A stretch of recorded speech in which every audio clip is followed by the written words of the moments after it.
Singapore में house keeping की jobs की डिमांड बहुत सारी है और हाउस कीपिंग की जॉब्स मोस्ट प्रोबेबली इंडियंस लोग करते हैं और उसके अंदर जो एस पास वीज़ा आता है और सैलरी भी बहुत अच्छी आती है। आज पूरा डिस्कस करूँगा कि हाउस कीपिंग जॉब्स आपको कहाँ कहाँ मिलने वाली है, कहाँ कहाँ मिल जाती है, कितना चांसेस है, कैसे ज़्यादा ओवर टाइम मिलता है। तो पूरी देखना वीडियो को। Y la cosa suena ra. Y la cosa suena ra. Scooby-Doo pop.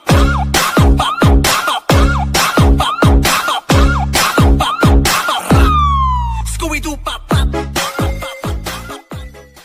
देखो वो पीछे काम कर रहा है।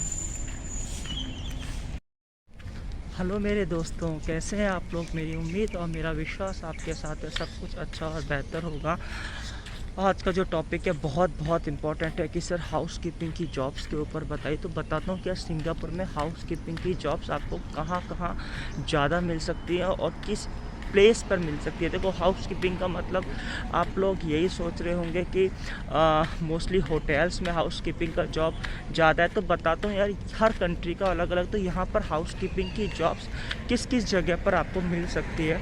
तो देखो यार, सबसे पहले तो बताता हूँ, अगर आप हाउस कीपिंग की जॉब्स में कोई इतनी शर्म करने वाली बात नहीं। जैसे अभी आपने देखा भी होगा, वीडियो में क्लिप भी दिखाई दी कि यार ये क्लीनिंग का काम है। तो यार ऐसा नहीं है कि यार कोई गंदा काम है। जिस काम पर हमें पैसा मिल रहा है यार, उस काम की हमें रिस्पेक्ट करनी चाहिए। और हाउस कीपिंग की जॉब के लिए भी भाई सिंगापुर में कम से कम डिप्लोमा तो चाहिए ही चाहिए।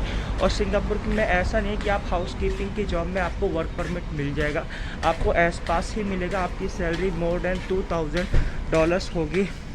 अगर आपको मैं कैश की बात करूं कि आपको कितने नगद मिलेंगे, तो भाई इन हैंड आपको करीब आपका रहना पीना खाना काट कूट के कंपनी आपको 1800 से 2000 फ्रेशर्स को देगी ही देगी। अभी काम कहाँ होते हैं यार। अब आप सोचो कि यार होटल्स में हाउस कीपिंग का भी है।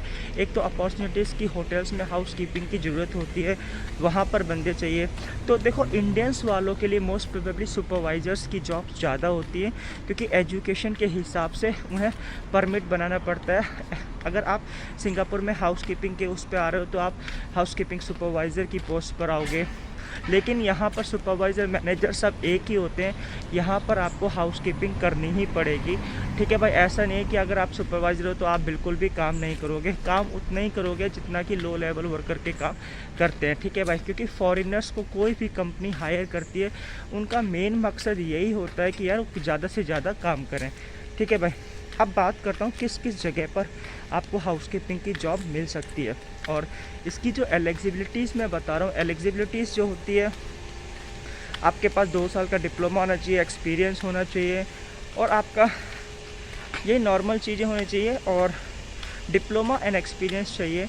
और आपको सैलरी 2000 से ऊपर मिलेगी कैश इन। मेरे काफ़ी सारे दोस्त थे, मेरी एक पहले वीडियो भी थी एक मेरे दोस्त के साथ, वो हाउस कीपिंग सुपरवाइज़र और नाउ हाउस कीपिंग मैनेजर है। तो भाई देखो, काम करने में कोई शर्म नहीं। ऐसा मत सोचना कि यार विदेश जा रहे हैं काम कर रहे हैं। यार काम पे पैसा भी तो 1 लाख रुपये सैलरी है भाई, उसको देखो, ठीक है।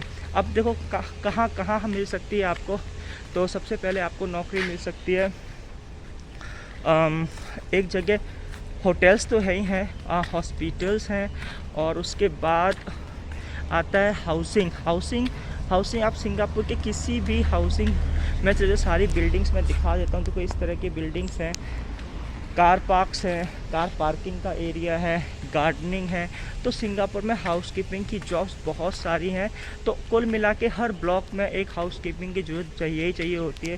तो यार इसको मेंटेन करना, तो सिंगापुर में जोन के हिसाब से एरिया बना रखे और एरिया के हिसाब से काफ़ी सारे लोगों को। अब जैसे यहाँ पर एक रबिश टॉन्ग दिख रहा होगा आपको, इसके अंदर यहाँ पर भी एक हाउस कीपिंग की ज़रूरत पड़ती है। यहाँ पर भी लोग काम करने आते हैं, गाड़ियाँ आती हैं। तो और एक रिसाइकिल बिन, तो जो रिसाइकलिंग कंपनीज़ हैं उनमें हाउस कीपिंग की ज़रूरत ज़्यादा पड़ती है। तो भाई काम की कमी नहीं है।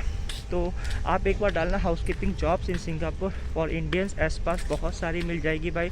और हर जगह, कहने का मतलब अगर यहाँ पर होटल्स हॉस्पिटल्स के अलावा जो घर के ब्लॉक्स होते हैं जहाँ पर हम लोग रहते हैं, वहाँ के एरिए पर भी उनको, जैसे हमारे कॉन्डोमिनियम में जहाँ मैं रहता हूँ वो प्राइवेट प्रॉपर्टीज़ है, वहाँ पर भी 4 हाउस कीपिंग के लोग हैं। उसमें से एक इंडियन भी है और यहाँ के कुछ लोकल भी हैं। तो हाउस कीपिंग की जॉब्स थोड़ी गंदी है, लेकिन यार मेरे को तो शर्म नहीं आती। अब मैं होटल में भी हम ये काम कर सकते हैं तो बाहर क्यों नहीं। होटल रेस्टोरेंट में भी हम यही काम करते हैं स्टार्टिंग लेवल में, और सारा काम करना पड़ता है एक टीम वर्क। तो जब हम ये काम कर सकते, लोग सोचते हैं कि बाहर कोई नहीं है यार, काम करने में क्या शर्म।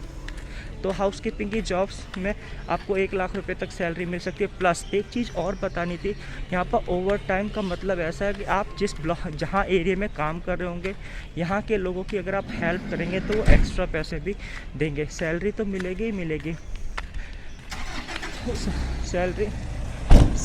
सैलरी तो मिलेगी ही मिलेगी। लेकिन जैसे आप एग्ज़ाम्पल के तौर पर ये हाउसिंग है, एग्ज़ाम्पल के तौर पे पीछे मेरे को हाउसिंग दिखा रहा हूँ। अगर इस हाउसिंग के आप एरिया में काम करते हैं और इस हाउस में किसी भी लोगों को कोई थोड़ी बहुत दिक्कत होती है, तो अगर आप वहाँ के जाके उनका कचरा वचरा या कुछ ऐसी चीज़ें उनकी हेल्प कर देते हो तो अलग से पैसे भी देते हैं, एक्स्ट्रा टिप जिसे बोलते हैं। तो भाई देखो, ऐसे ब्लॉक्स है, यहाँ पर करीब 200 फैमिलियाँ रह रही हैं। आप इस ब्लॉक की देखभाल करोगे, और अगर यहाँ पर किसी के भी आदमी, जैसे कोई बोलेगा कि मेरा फ्रिज रिमूव करवाना है, मेरे को अपना ये ख़राब आइटम्स हो गया ये रिमूव करवाना है, आप उनकी हेल्प करोगे और वो सामान इधर रबिश उधर है उधर डालोगे, तो उनकी हेल्प तो आपको $10-15 आधा घंटे जॉब के दे देंगे। तो इस तरह की जॉब्स बहुत सारे, मैंने देखा कि काफ़ी सारे लोग जो हैं वो 2000 के बाद $500-600 और कमा लेते हैं एक्स्ट्रा, क्योंकि लोगों का जो काम हो हेल्प करने से, जैसे किसी के हाउस मूविंग का हेल्प कर लेते हैं उसी बिल्डिंग में, काफ़ी सारे ऐसे काम होते हैं, तो वो लोग आपको सपोर्ट करते। तो कुल मिला के आपकी सैलरी अच्छी खासी बन सकती है हाउसकीपिंग जॉब में।